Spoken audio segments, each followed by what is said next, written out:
Hello students, welcome back to Vidya mind. तो दोस्तों, आज की क्लास में हम एक ऐसा टॉपिक पढ़ने वाले हैं जो कि सीबीएसई ने अपने सिलेबस से रिड्यूस कर दिया, बट मुझे लगता है कि आपको ये आना चाहिए। तो टॉपिक है Euclid's division lemma. Euclid's division lemma क्या है उसकी बात करते हैं। Euclid's division lemma, actually this lemma is given by Euclid's, एक मैथमेटिशियन थे, ठीक है ना। तो उन्होंने क्या बोला, given two positive integers a and b, कह रहा है अगर आपके पास दो positive integer a and b हो, there exist unique integer q and r satisfying a is equals to bq plus r where r is 0 और greater than 0 but less than b। इसका मतलब क्या है मैं समझाता हूं आपको। मैंने दो इंटीजर लेना है, लेट से मैंने क्या लिया, एक 5 लेता हूं, एक 2 लेता हूं। यहाँ पे ध्यान देना, मैंने इसको यहाँ पे क्या मान के चलना है, a क्या है, ग्रेटर b, ठीक है ना, a ग्रेटर देन b। तो यहाँ पे क्लियरली आपको क्या दिख रहा है, 5 इज ग्रेटर देन 2। तो 5 को आप कैसे रिप्रेजेंट कर सकते हैं, नॉर्मल डिवीजन से दिखाता हूं। 5 को अगर मैं 2 से डिवाइड करूं, 2 2 जा 4, यहाँ पे 1 आता है, यस और नो। तो आपको पता है ये डिविडेंड है, ये डिवाइजर, ये क्वोशिएंट और ये रिमाइंडर। सो 5 को आप ऐसे भी तो लिख सकते हैं, 2 into 2 plus 1। समझ में आ रहा है कि नहीं। अगर मैं 5 को a बोलूं, 2 को b बोलूं, ठीक है ना, तो आपके पास इनिशियली क्या था, दो इंटीजर थे 5 एंड 2, ठीक है ना।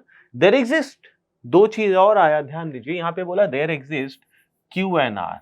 q एंड r, ये आपका r हो गया, ये आपका क्या हो गया भाई, q, यानी क्वोशिएंट और रिमाइंडर भी एग्जिस्ट करेगा, ठीक है ना, इसी टर्म में। और यहाँ पे बोला है, और इसको हम रिप्रेजेंट कैसे कर सकते हैं, a is equal to b q plus are.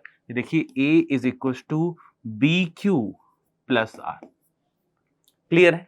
और जो रिमाइंडर होगा, ध्यान देना, रिमाइंडर जो है वो हमेशा 0 या 0 से ग्रेटर बट लेस देन हमेशा क्या होगा, b होगा, ठीक है ना। b से b, यहाँ पे देखो 0 या लेस देन इक्वल टू, यहाँ पे b की जगह 2 है, तो ऐसा होगा, ठीक है ना। क्लियर है, समझ में आ रहा है कि नहीं। यहाँ पे बात यही है और कुछ है नहीं, ये दिमाग लगाने वाली चीज है कि अगर आपके पास दो पॉजिटिव इंटीजर a और b है, there exist unique integer q and r। Unique इसलिए बोला जा रहा है कि क्वोशिएंट फिक्स रहेगा और एक रिमाइंडर जो है वो भी फिक्स होगा, ठीक है ना। और इसको सेटिस्फाइंग इस कंडीशन करता है, यानी dividend is equal to quotient multiplied by divisor plus remainder, ठीक है ना। चलिए अब बात करते हैं यूक्लिड्स डिवीजन एल्गोरिथम की। तो this concept is based on Euclid's division lemma. जो आपने यूक्लिड्स डिवीजन लेमा सीखा है उसी पे ये बेस है। क्या है ये बेसिकली, तो यहाँ पे बताया गया, this is the technique to calculate the HCF.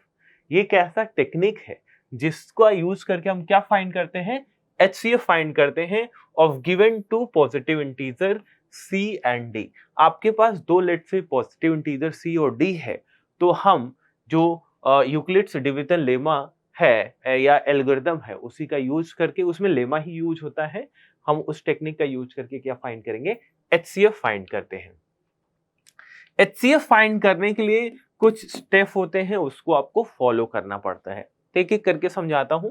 Step 1 क्या है, apply Euclid's division lemma to c and d to find whole number q and r such that c is equal to d q plus r, ठीक है। यहाँ पे C and D है, तो यहाँ पे एक एग्जांपल्स मैं वही ले लेता हूँ, फिर से मैं 5 और क्या लेता हूँ, 2 लेता हूँ, ठीक है ना।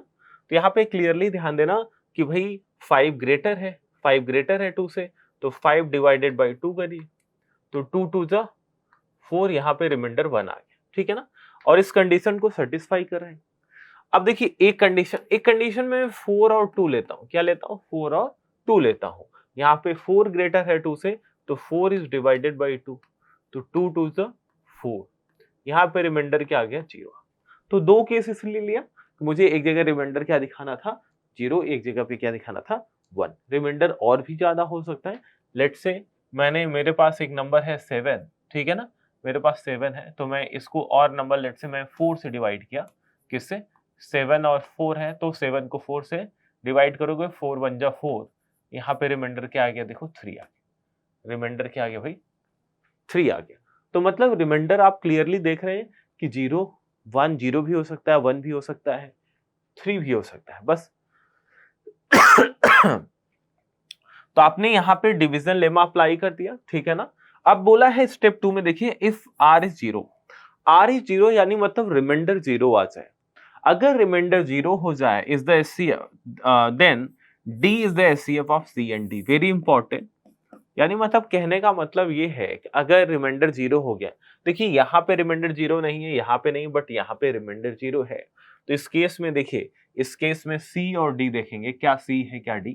तो देखिए इसको हमने क्या बोला, ये c है और ये क्या है तुम्हारा d है, ये c है और रिमाइंडर यहाँ पे r देखिए 0 आ गया, r 0 आ गया, तो इस केस पे, इस स्टेज पे जो d होगा वही आपका एचसीएफ हो जाएगा, ठीक है ना। यहाँ पे क्लियर है, D is the, then D is the HCF of C and D, that's it.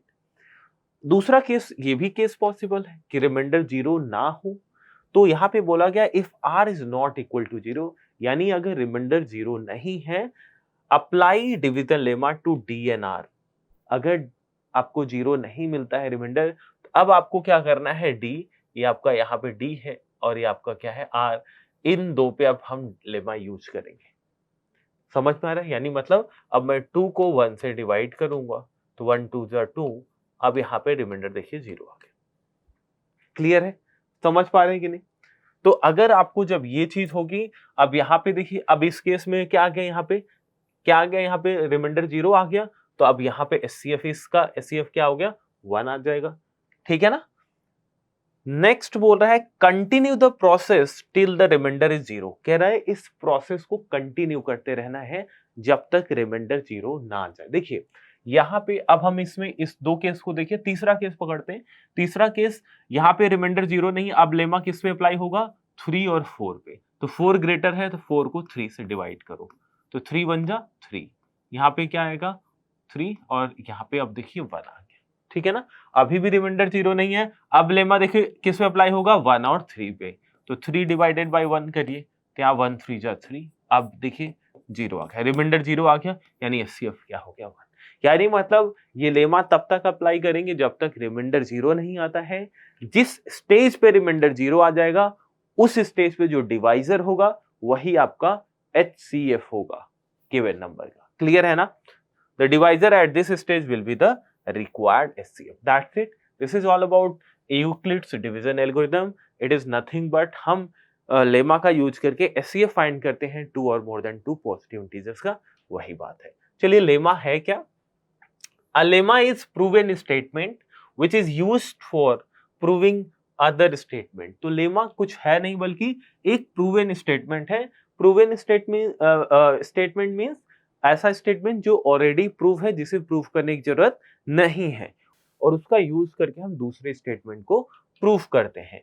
Next है एल्गोरिथम। एल्गोरिथम क्या होता है, algorithm is nothing but, algorithm is a series of well defined steps which gives a procedure for solving a type of problem।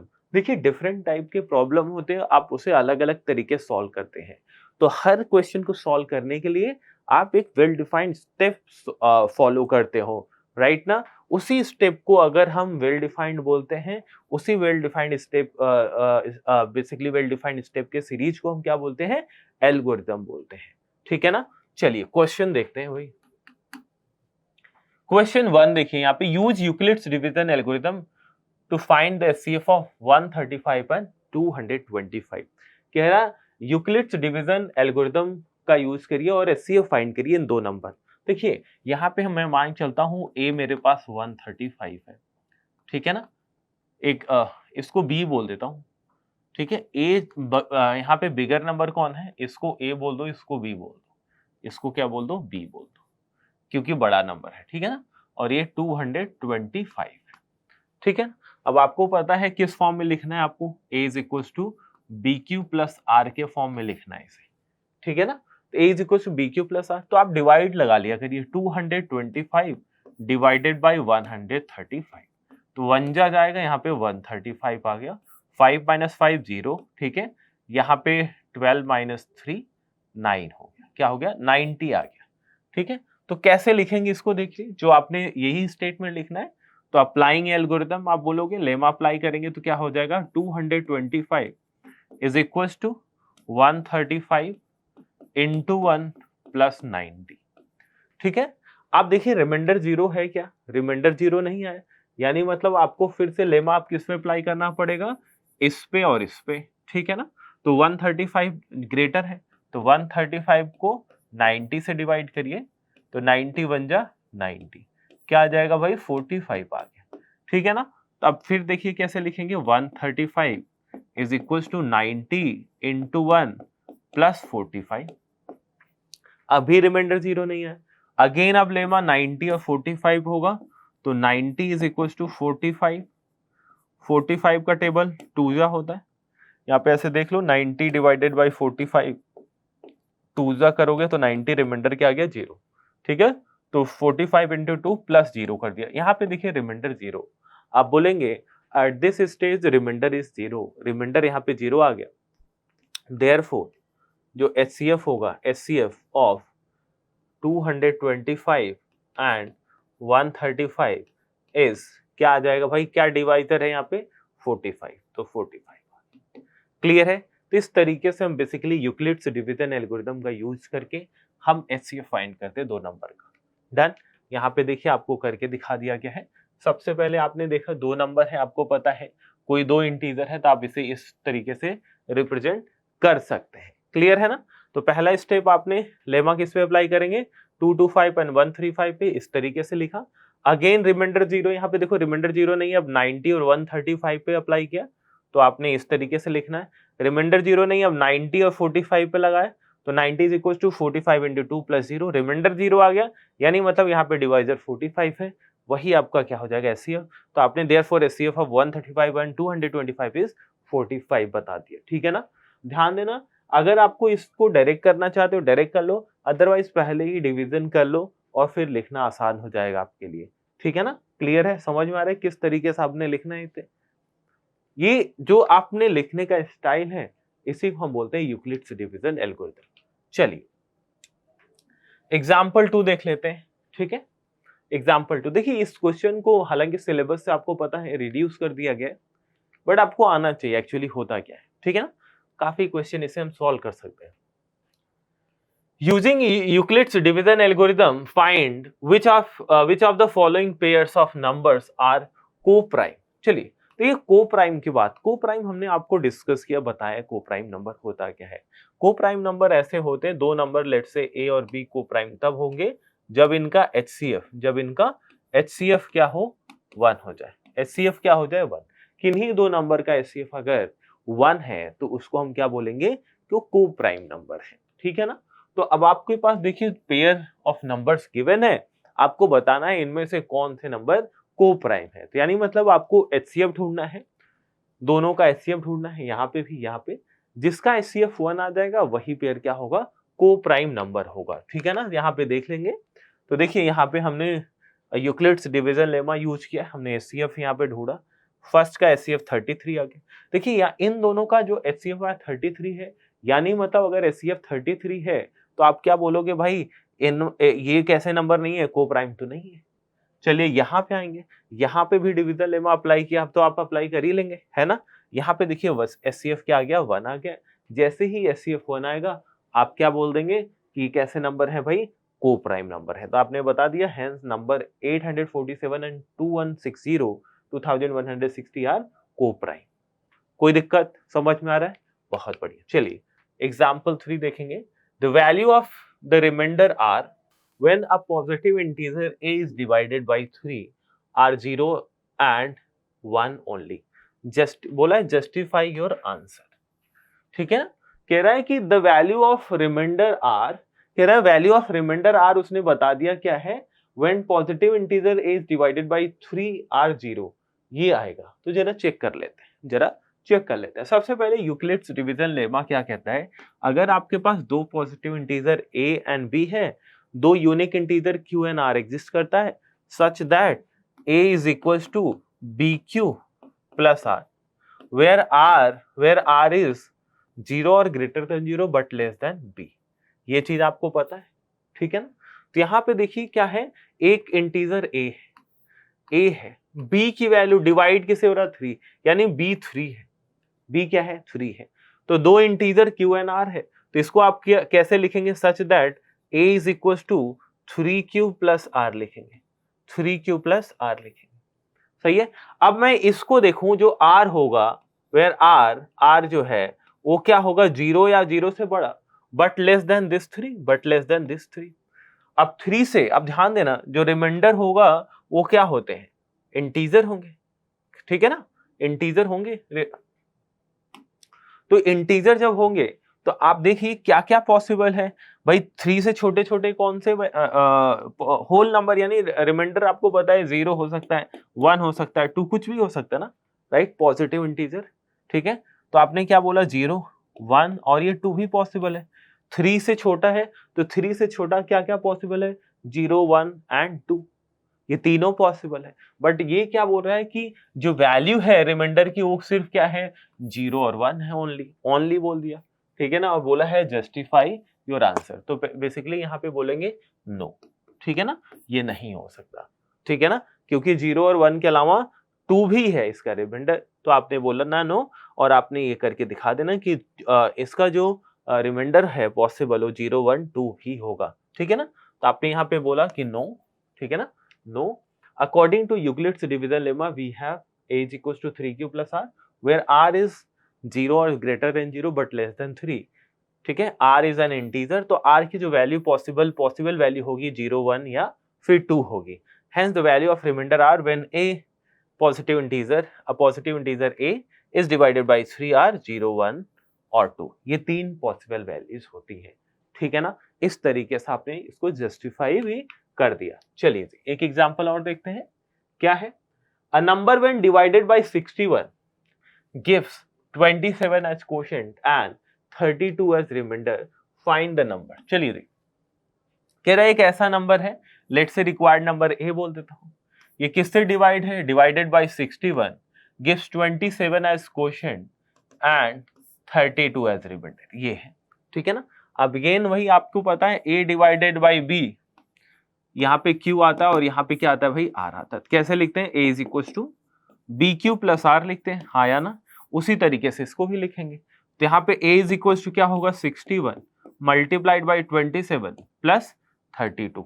Solve कर लो, 61 into 27 करिए, 7 1 जा 7, 7 6 जा 42, सही है ना।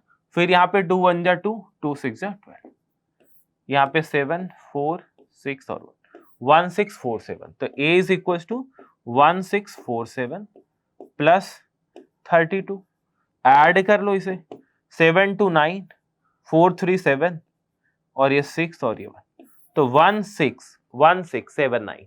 क्लियर है, तो जो रिक्वायर्ड वैल्यू आप यहां से पूछा था, फाइंड द नंबर, तो therefore required number is 1679। Clear है, समझ में आ गया, टोटली बेसिक कॉन्सेप्ट पे बेस्ड था और आसानी से आपने इसे ढूंढ लिया। यहाँ पे देखिए सॉल्व करके दिखा दिया गया, dividend is equal to divisor into quotient plus remainder, तो आपने इसको x बोल दिया, तो x is equal to 61 into 27 plus 32, solve करेंगे 1679 आंसर आ गया, और यही आपका रिक्वायर्ड नंबर है। क्लियर है क्या, यहाँ तक बात समझ में आ रही है क्या? ये अगर आपको समझ में आ गई तो आपको एक सीन, एक पिक्चर क्लियर हो गया कि एक्चुअली यूक्लिड्स डिवीजन लेमा होता क्या है, और इसका यूज हम बेसिकली एचसीएफ फाइंड करने के लिए करते हैं। तो आपको, मुझे लगता है ये आना चाहिए था, मैंने आपको सिखा दिया। ठीक है, थैंक यू फॉर वॉचिंग।